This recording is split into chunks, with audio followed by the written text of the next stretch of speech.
नमस्कार दोस्तों, आज हम आपको शिव पुराण में वर्णित महाशिवरात्रि की एक कथा के बारे में बताएंगे। स्वागत है आपका हमारे YouTube चैनल द डिवाइन सत्य में। अगर आप हमारे चैनल पर नए हैं, तो चैनल को सब्सक्राइब जरूर करें और बेल आइकॉन दबा दें ताकि आपको हमारी नई वीडियो का पता चल सके। एक बार माता पार्वती ने भगवान शिव शंकर से पूछा, ऐसा कौन सा श्रेष्ठ तथा सरल व्रत पूजन है जिससे मृत्युलोक के प्राणी आपकी कृपा सहज ही प्राप्त कर लेते हैं। उत्तर में शिव जी ने माता पार्वती को शिवरात्रि के व्रत का विधान बताकर यह कथा सुनाई।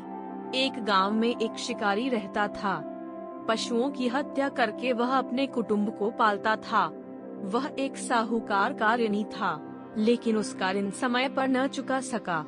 क्रोधवश साहूकार ने शिकारी को शिव मठ में बंदी बना लिया। संयोग से उस दिन शिवरात्रि थी। शिकारी ध्यान मग्न होकर शिव संबंधी धार्मिक बातें सुनता रहा।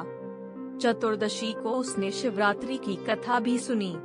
संध्या होते ही साहूकार ने उसे अपने पास बुलाया और ऋण चुकाने के विषय में बात की। शिकारी अगले दिन सारा ऋण लौटा देने का वचन देकर बंधन से छूट गया। अपनी दिनचर्या की भांति वह जंगल में शिकार के लिए निकला, लेकिन दिन भर बंदी गृह में रहने के कारण भूख प्यास से व्याकुल था। शिकार करने के लिए वह एक तालाब के किनारे बेल वृक्ष पर पड़ाव बनाने लगा। बेल वृक्ष के नीचे शिवलिंग था जो बिल्व पत्रों से ढका हुआ था। शिकारी को उसका पता न चला। पड़ाव बनाते समय उसने जो टहनियाँ तोड़ी वे संयोग से शिवलिंग पर गिरीं। इस प्रकार दिन भर भूखे प्यासे शिकारी का व्रत भी हो गया और शिवलिंग पर बेल पत्र भी चढ़ गए। एक पहर रात्रि बीत जाने पर एक गर्भिणी मृगी तालाब पर पानी पीने पहुंची। शिकारी ने धनुष पर तीर चढ़ाकर ज्यों ही प्रत्यंचा खींची, मृगी बोली, मैं गर्भिणी हूँ, शीघ्र ही प्रसव करूँगी।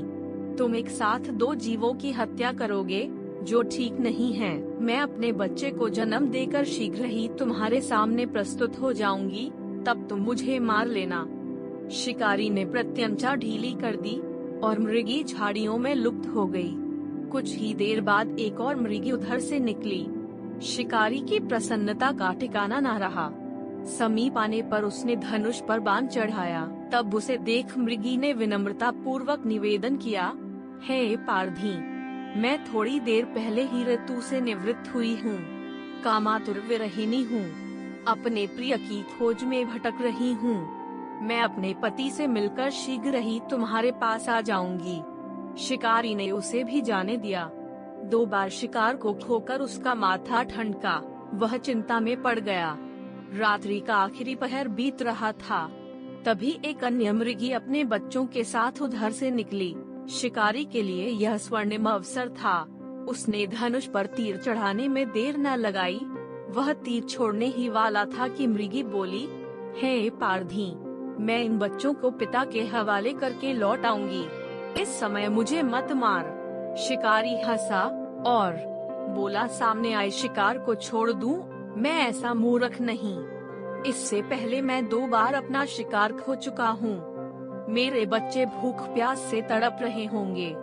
उत्तर में मृगी ने फिर कहा, जैसे तुम्हें अपने बच्चों की ममता सता रही है, ठीक वैसे ही मुझे भी। इसलिए सिर्फ बच्चों के नाम पर मैं थोड़ी देर के लिए जीवन दान मांग रही हूँ। हे पारधी, मेरा विश्वास कर, मैं इन्हें इनके पिता के पास छोड़कर तुरंत लौटने की प्रतिज्ञा करती हूँ। मृगी का दीन स्वर सुनकर शिकारी को उस पर दया आ गई। उसने उस मृगी को भी जाने दिया।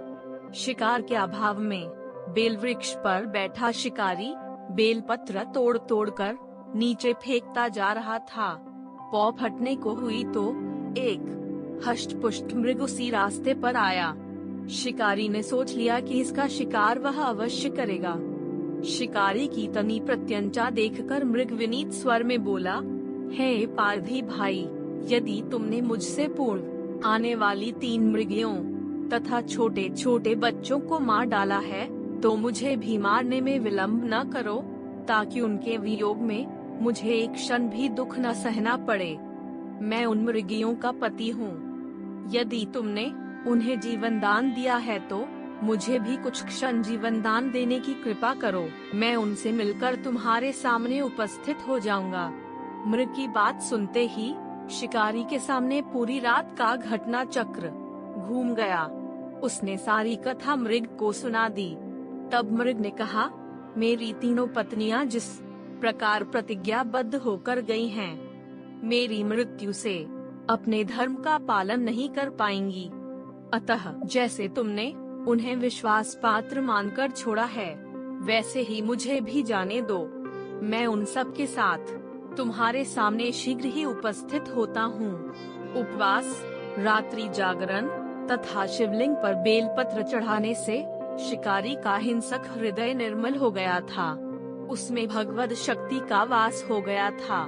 धनुष तथा बाण उसके हाथ से सहज ही छूट गए।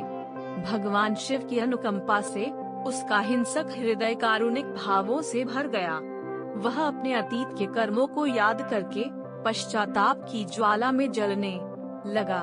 थोड़ी ही देर बाद मृग सपरिवार शिकारी के समक्ष उपस्थित हो गया ताकि वह उनका शिकार कर सके। किंतु जंगली पशुओं की ऐसी सत्यता, सात्विकता एवं सामूहिक प्रेम भावना देखकर शिकारी को बड़ी ग्लानि हुई। उसके नेत्रों से आंसुओं की झड़ी लग गई। उस मृग परिवार को न मारकर शिकारी ने अपने कठोर हृदय को जीव हिंसा से हटा सदा के लिए कोमल एवं दयालु बना लिया। देवलोक से समस्त देव समाज भी इस घटना को देख रहा था। घटना की परिणति होते ही देवी देवताओं ने पुष्प वर्षा की। तब शिकारी तथा मृग परिवार मोक्ष को प्राप्त हुए। दोस्तों, अगर आपको ये कथा अच्छी लगी हो तो कमेंट में जरूर बताएं और लाइक शेयर जरूर करें ताकि अन्य लोगों तक ये कथा पहुंच सके। हर हर महादेव, जय महाकाल।